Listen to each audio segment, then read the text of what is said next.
reporters of the Union Leader and Minster Community Post. I am Jake Dowling from the Union Leader. I'm Seth Kinker from the Community Post. And today we're doing our weekly preview for football. So I'm covering St. Mary's and obviously New Bremen and Minster. We're going to do this every week. This is our first week, third take of doing this. And pretty much what we're going to do is just kind of talk about the upcoming opponents for our respective teams. For this being week one, we're going to dive into a little bit of last year, do a quick recap of last year, talk about the off-season and preseason for each team, and then obviously go into week one. So we'll start with St. Mary's. St. Mary's made the playoffs for the fourth straight year, missed out on a fourth straight WBL title to start the season 1-2, 0-2 in the WBL, but had a lot of quarterback issues. Dylan Troglin started at quarterback. Week one got pulled halfway through the Sydney game. Gavin Renick, who is the starter this year for St. Mary's, helped pretty much win that game against Sydney. Played week two, played week three, got pulled halfway through week three, and then Kurt Bubb, senior, took the team all the way. I believe they won 8 straight under Bubb, including the memorable game against Franklin in the playoffs, and that was a pretty cool game, very, very cold game. And then the next week they lost to Trotwood Madison in the Division III regional semifinal. Trotwood Madison ended up winning Division III. They bring back 10 starters, 18 letter winners. They have a returning quarterback in Gavin Renick, and then they also return plenty of running back help. Ethan Wedding, Dylan Troglin at running back. He'll play a little bit of quarterback too, Wildcat kind of quarterback, as well as Braden Hemmelgarn, who will play a little bit of running back this year. Hunter Fraley at fullback. Aiden Hinkle, who had the week 5 171 rushing yards against Shawnee, 3 touchdowns. And their win there is also back. And I think I'm missing one other. Ross Hinchin, who had a big game in the game against Franklin, a little bit over 100 yards and a touchdown that pretty much sealed the game for that win. He is also back at fullback. St. Mary's brings back a couple of linemen. Brian Ward is the anchor at left tackle. They also have a few other linemen, 3 linemen, who have either JV experience or played a little bit at varsity last season. The one spot that St. Mary's is a little depleted at is on the front 7. They lose 3-time All-State defensive lineman in Blake Knorr. 2019 All-Ohio selection outside linebacker Lucas Walter. So they are replacing some of those positions. Brandon Paul comes back alongside. They have some options outside for Lucas Walter. Tanner Howell, who's also a running back who's returning, will be playing middle linebacker. It's kind of a hybrid situation where he can play middle linebacker or can drop back as safety. So he'll be back, and then pretty much the guys that are running back are also playing cornerback as well, and mixed in with some other players too at the cornerback position. Their off season, just like anybody else, they've had to deal with COVID and all the restrictions. St. Mary's was supposed to scrimmage against Mirror Local week 1 in August, and then week 2 is against Findlay Division 1, and then Beaver Creek Division 1 to kind of wrap up their preseason. That didn't happen obviously with COVID, but they played Marion Local week 3, which is probably the best team that you could ask to scrimmage against. Obviously, Marion Local was Division 7, is that right? State title winner last year. So that's pretty much St. Mary's in the offseason. We'll go a little bit more into week 1, but pass to you for Minster. Minster, last year they went 9-2. They lost in the first round to Anna, who was a D6 state championship, and then they shared the MAC title, the ever competitive MAC, with Anna and, like you just said, Marion Local, another D7 state title winner. The big part for them, they're replacing a lot of key positions this year. They only have 3 starters back on defense and 2 on offense. So it's a lot of skill positions on offense. You lose Jacob Niemeyer at quarterback, lose Alex Schmidt-Meyer running back, lose Trent Reckerman at wide receiver. So for Minster, it's kind of going to be about finding the replacements who's going to step up for those key positions. They have 12 letter winners back, but it's kind of about replacing, like I said, those key positions. You got Phil Trask on defense, who's kind of going to be he's a linebacker, really physical, sets the tone for them, but he's going to have to be really key in kind of getting all the guys lined up early and explaining the rules and what they need to do early for the defense. Offensively, You got Johnny Nixon, who comes, you'll recognize the Nixon name. His older brother Josh was a big part of that 2017 state title winning team and is a leader in multiple statistical categories for the Minster program. So you have him and Devin Webker competing at quarterback. Let's see some other names. I mean, in the trenches, they're going to really rely offensively and defensively. I think they have 5-letter winners coming back. So they're going to rely on them to set the tone both sides, as you allow both sides kind of skill positions on offense to get settled in and really kind of free up some lanes for your linebackers in the secondary to kind of make some plays on defense. Offensively, or in the trenches, I think the big names are Lee Frick, Nick Sparks, John Billing, Alex Fremel, and Tristan McDaniel. Some other guys that are coming back skill position-wise for Minster that could definitely make an impact, or that were on letter winners last year, but still kind of need to step up and even bigger roles this year. Wide receiver Adam Kettner, who's also a defensive back. Connor Albers, a running back and defensive back. Austin Wellman, who's a running back and a linebacker. They all return. Some of the guys at wide receiver include Jack Comey and Bryce Barhorse. They also play two ways, both of their defensive backs as well. So it's really about who's going to step up in these early weeks here and kind of carve out their roles as the next generation of Minster football. So talking about New Bremen then, New Bremen obviously went to the playoffs last year, first time since 2004. They were the number 8 seed in the Region 28. They played New Miami week 1 and beat them pretty handily. And then week 2 in the postseason, they played Lima Perry and Piqua, and they beat them pretty handily. Week 3, then the postseason, the regional final, they lost to the eventual state champions, Flyers, to conclude their season. But the running game was obviously huge. They racked up just short of 700 rushing yards, and that was pretty much their MO all season. But obviously, their MO for the postseason, that was what gave them success. Who's coming back then for New Bremen? Wyatt Dickey and Zach Berkey are the two big names at running back. They both play two ways. Zach Berkey's a physical linebacker for them, and Dickey's a cornerback for them as well. But they were kind of a duo tandem last year at running backs. Quarterback-wise, they have Mitchell Hayes back, who is a speedster, a guy who can throw it and run the ball as well. He's first-team defense as well as a quarterback. So he plays both ways, like so many of these guys at these small schools do. Kind of key positions for them to replace are really along the line. In regards to, they're different from Minster and a lot of teams in this area in terms of they return a lot of their starters. They lost 9 seniors, I believe, but returned 14 letter winners and starters. So experience-wise, they're up there as far as teams in the area. In between the trenches are kind of the big question marks for them. You lose guys like Ryan Paul, who played both ways, Spencer Allen, who played both ways, Sean Latour, nose tackle. So it's kind of finding guys who step up and place in the trenches for them. So going into our week 1 matchups then, St. Mary's plays Bath. They were originally scheduled to play Thurgood Marshall, and then we're going to play Shaman Julian when Dayton Public Schools then canceled their season. And then COVID obviously made the WBL force their hand into changing their schedule, so now St. Mary's will open against Bath. With the MAC, New Bremen and Minster will open against each other. I think New Bremen, I forget who New Bremen was supposed to originally play week 1. Minster, I know week 2 they were supposed to have like a Dayton Public School, right, or something like that, and that of course got canceled as well. 6-game MAC schedule now. Yep. So with both WBL and the MAC, there's no league title, no league champion. So they'll just play 6 regular season games, and they go right to the playoffs if those schools so choose. If they feel like it's safe, if they feel like they want to do that. I would assume everybody around here would do that. So talking about week 1 matchups, St. Mary's will go to Bath. Bath last year, 2 years ago, Bath was 0-10. They didn't win a single game. And then last year, they were 3-7. Their third win came against Shawnee in an overtime win against the Indians, and that was huge for them. That really prepared them going into this year that they're highly motivated, kind of have a chip on their shoulders is kind of the feeling that I get from them.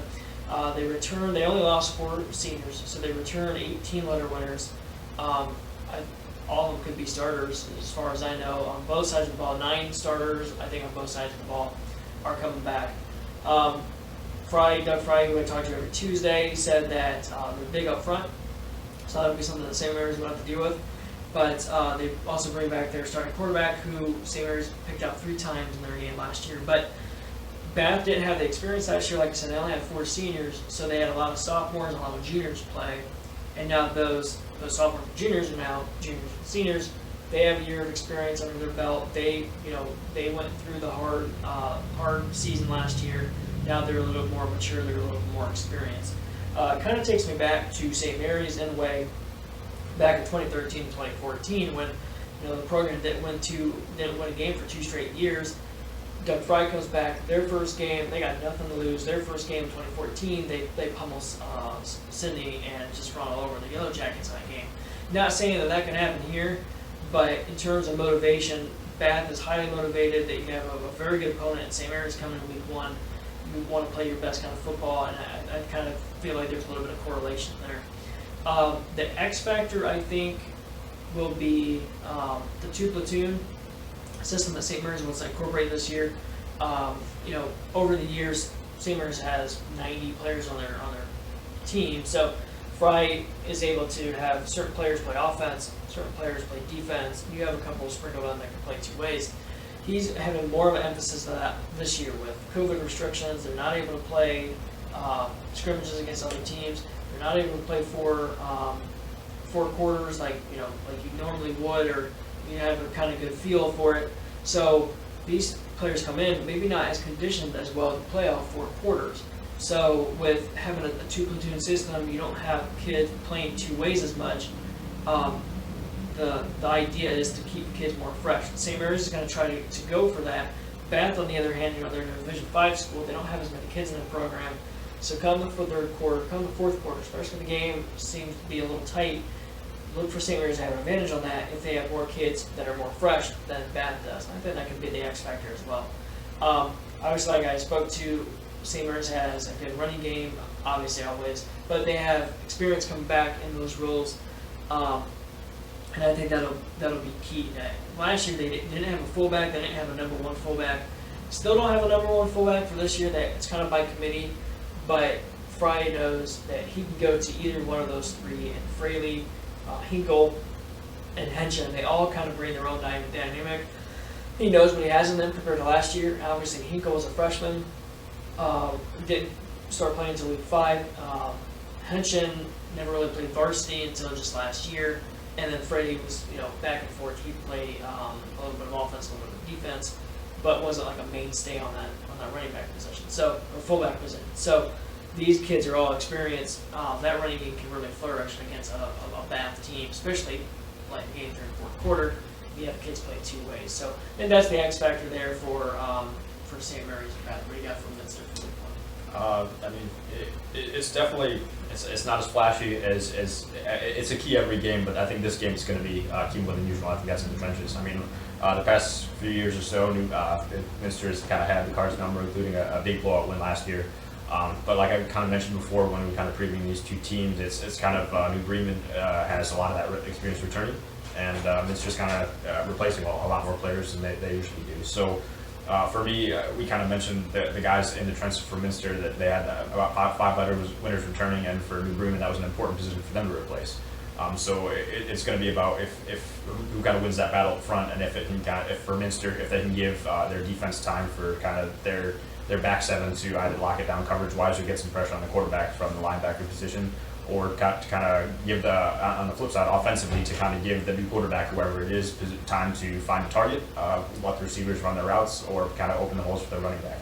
And then for New Bremen, it's kind of the same thing. They kind of hang their hat on the run game. So if they can kind of win that battle up front and get Dickey and Berkey involved early and going early, that could kind of wear down a team, especially replacing a lot of starters on defense in Minster. So it's just going to be about, I think, in the trenches. I mean, you get the skill position that score all the touchdowns and the points and the flashing part, but as every week, even though they're not highlighted, but I think more so than prior games, that I think that the battle in the trenches is going to be key to this game. And we talked about earlier that the WBL and the MAC don't have the league champion this year, so you could easily think, well, what's the motivation to having this football season? Everybody's going to go to the playoffs. No, there's no league champion. You just play games. And talking to a few kids in my fall sports preview, which comes out on Thursday's Evening Leader, I did a story on the seniors and what their thoughts were to have a season. A lot of their friends who were seniors last year, they didn't get to have a season in spring sports because of COVID canceling everything. And so these seniors could have been in the same boat. right now they're not because they get to have a season. A lot of them said the motivation for them was the fact that they get to have the season. That's all the motivation that they need. For some, it was, we have a season, now we can prove how good we are. And I think that's the motivation that they need going into the season. Talking to Doug Fry, asked him that same question. With no league title on the line, and everybody gets to go to the playoffs, how do you keep kids motivated?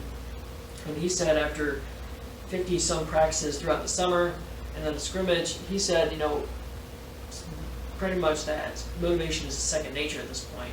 They've had to motivate the kids all season long to, you might not have a season, but you might. And if you do, keep practicing. You want to be ready for a season. Hunter Fultz had told me when I interviewed him for my fall sports preview story, he had said, that's what we worked on. The coaches were telling us to stay focused and to practice, because if you don't, if you practice and you're ready for the season, if you don't and a season happens, then you're screwed. That's pretty much what he said. That you're not prepared. So these kids are well motivated to go into week one, no matter who the opponent is. For on St. Mary's, and no matter who the opponent is, they're just happy to have a season. And I know Minster and New Bremen have their own kind of motivation as well. Yeah, for Minster, talking to head coach Garen Stokes, initially in the summer when players and programs across the country really weren't allowed to kind of get together and practice over the summer. I asked him how he was kind of stepping into those leadership roles, and he kind of just went right down the line. He said any one of our seniors really has kind of been stepping up and kind of leading this program, to keeping on the guys to work out at home and lift individually before they can kind of reconvene later in the summer and kind of get after it. And one of the things he also mentioned was, in addition to the uncertainty of playing this season with the whole pandemic, they lost a teammate last year, Jackson Hogenkamp, who would have been a senior this year. And so just the two-layer thing of not knowing if they would have had a season and then kind of going out there and playing for Hogenkamp, and a guy who can't be out there on the field next to them this year. So that was kind of the motivation that they had of not knowing whether they had a season and then playing for one of their former teammates. For New Bremen, it was about, last year they got to the big stage, right? They got to the regional finals at first. They made it their best year under fifth or sixth year head coach Chris Schmidt. And talking to him for a new post-season preview, he said, we've shown we can get there, and this year was about kind of getting back to that and saying it wasn't just a one-time thing, it wasn't just a fluke. We've shown we can get there, we can beat these guys, and now after 1 year, that you don't just want to just fade away and have it be considered, that was a one-time thing. So, in addition for them, that program as well, like all the other programs, not knowing if they would have had a season, that their motivation comes from that, and then from still being hungry from returning. A couple years ago they had 10 juniors and seniors on their roster, and now they're up to 36. So just growing the numbers and stacking, returning success and returning experience, and they just want to continue to show that they're a program that deserves to be around. All right, good stuff. So that's what we have for our week one preview video. Be sure to follow us on social media. We're always on social media. The Evening Leader Facebook page and the Evening Leader Sports. I also have an Instagram, the Evening Leader Sports on Instagram. And then also be sure to grab Thursday's edition of the Evening Leader. We have the fall sports preview that comes out, and we also have the weekly preview between St. Mary's and Bath. And then what does Community Post have? So our current previews on newsstands right now are football and volleyball, and as well you can follow us on social media at CPS Sports 1896 for Sports News, on Facebook at Minster Community Post. And the same thing, the website is Minster Community Post, and that's one thing you want to be checking out for both of our websites, the Evening Leader and us. We're doing a little bit of a website revamp with a more focused on digital side content. We'll be uploading, all our sports photo galleries and everything to the websites. Yep, for fans and the parents who love the photo galleries, and students too, our website is much more user friendly for the photo galleries. So check those out, and be sure to follow us online and our print editions and see what's on there. So we'll see you next week. Thanks for stopping by.